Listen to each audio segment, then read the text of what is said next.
Oh, we're going to have some fun. I think you guys are going to like this. Many of us are revisiting some old favorites when it comes to movies and TV shows. And today, the Jason Show staff is sharing some of their favorites that they loved growing up. Give it up for Kendall, show producer Ted, who looks like he's in the dark, and executive... Ted, do we not have lights on you for a reason? I've got all the lights on in here. Oh. Okay. Oh, anyway. They took the lights from my shot. Exactly. And executive producer Jeff. Good morning, friends. Good morning. Hello. Okay, now these were the movies that we really haven't talked a lot about on the air before. I've talked about mine maybe once or twice. That we loved when we were younger and we still love today. I will begin. Mine came out in 1996 and was actually filmed in Minnesota, mainly in Stillwater. Beautiful Girls starred countless big names, including Matt Dillon, Uma Thurman, Rosie O'Donnell, Timothy Hutton, and a very young but talented Natalie Portman. Look. You got a girlfriend? Why do you ask? I don't know. You're a dude in flux. If I'm not mistaken, you've come back here to the house of loneliness and tears to Daddy Downer and Brother Bummer to come to some sort of decision about life. A life decision, if you will. You fancy yourself a perceptive little thing, don't you? I don't know about little thing.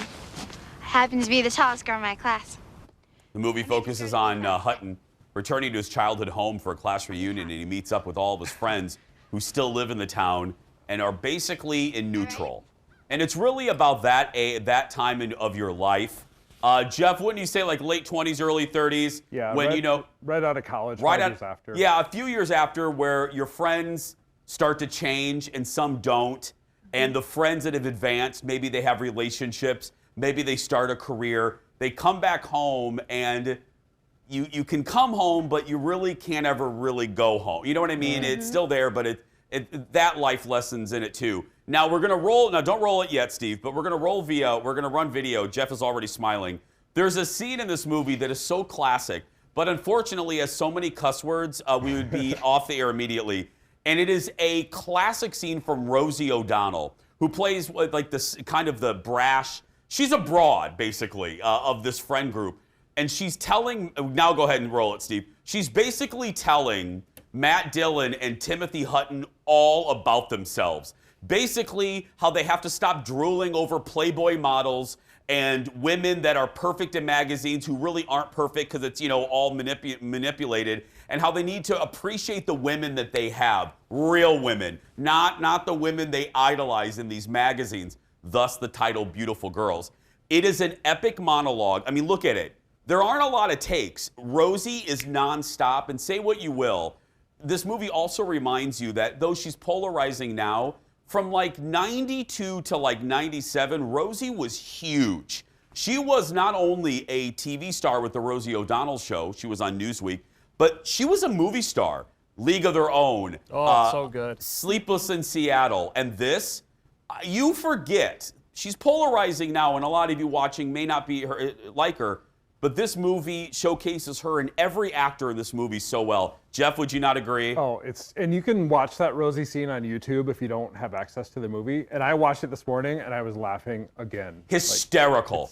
And it's fun to see Stillwater. It's fun to see the Bryant Lake Bowl. Martha Plimpton is in it. Michael Rappaport is in it. It's a great cast, and it's Beautiful Girls. Can't recommend it enough. Jeff? Okay, mine is from 2 years before that came out, in 1994. I was in college at this time. It's called Muriel's Wedding, and it starred Toni Collette in one of her first movie roles ever. And it's about her figuring out who she really is and finding out if the grass is really greener on the other side. Take a look. You bring us down, Muriel. You embarrass us. I know I'm not normal, but I'm trying to change. I'm trying to become more like you, more of a... It's too late. I can change. You'll still be you. So that's Muriel and her friends at the time. Well, she goes on this vacation, and she meets an old friend right there, Rachel Griffiths. And Muriel's obsessed with ABBA, and that's all she wants to do is sing ABBA songs and lip sync. Her family's horrible to her. And all she wants to do is get married and live a new life. Well, she realizes that doesn't really give her what she wants. Jason, right? Yeah, you know, it's Jeff and I were talking about this. There's only so many types of stories out there in literature. This is the grass isn't always greener on the other side. You can think, oh, this, you know, I'm going to move away and do this. Sometimes happiness is right in front of you. Yep. And this is that story. And she lives in the best town, and I quote this sometimes, that her town is called Porpoise Spit.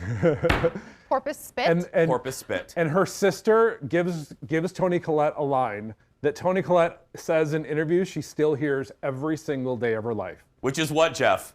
You're terrible, Muriel. That's right. Like scandalous. Like, so when I say something shady to Jeff or like in a text or something. Look at Ted. Look at Ted. Ted's asleep. Ted, wake up. I've never heard of either of these movies. Oh, What? Nope, they're never. so good. Where's the cutout? Let's replace Ted.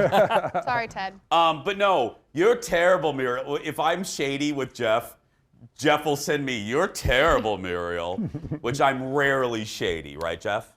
Never.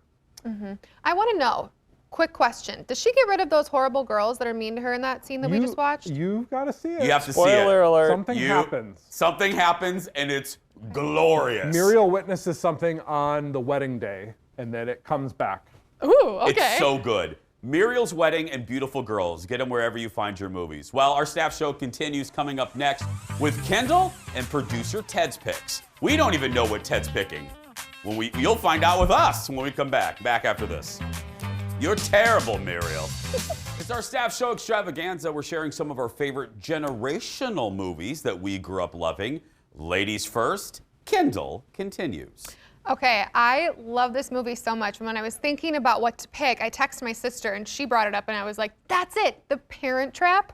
Now, not the original version from 1961, the one that they redid in 1998 with Lindsay Lohan. So in the movie, I think everyone's seen The Parent Trap, so you probably know what's going on, at least maybe the first one.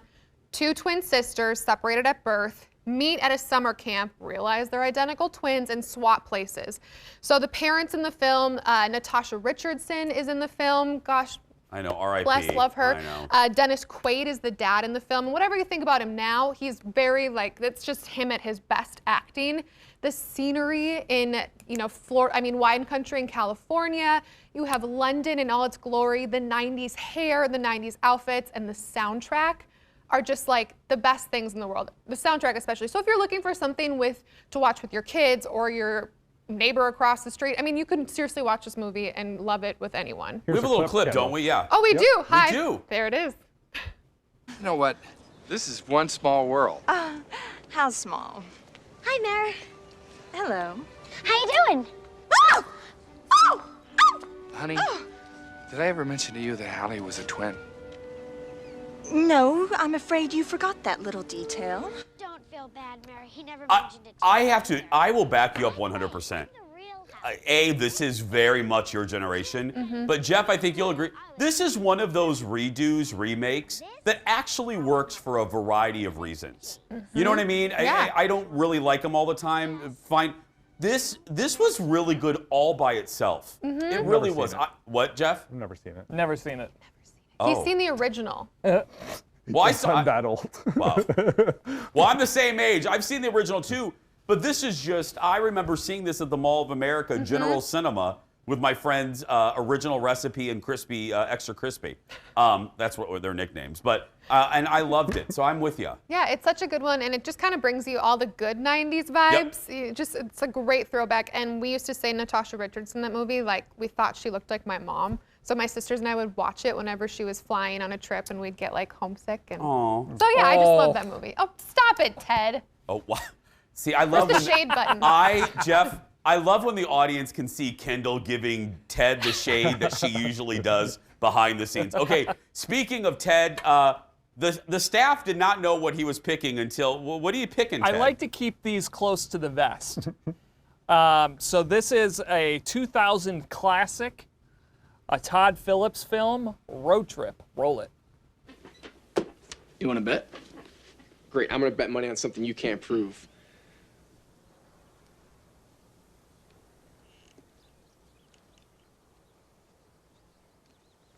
You videotaped it! No. I didn't. Give me that. Give me that. EL, give me that. No way, this is amazing. I was kidding. Just give it back to me, okay? Tape. Huh? Come on, Josh. We're all gonna see it sooner or later. Huh? Huh? He's got a point. Oh no! Oh no! Okay, Oh! No, give it to me. EL, no. Josh, please. We need this. So that's Sean William Scott, you know, the Stifler.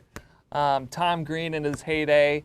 Breckenmeyer, there was some shenanigans going on there. And What's the plot, Ted? it's just funny. Probably a road trip. It's a road trip because he sends, here's the thing. Breckenmeyer's character videotaped himself cheating on his girlfriend. His girlfriend lives at a different college. So he then sent her the wrong tape. And the whole premise is we got to beat the tape to Austin, Texas. Got it.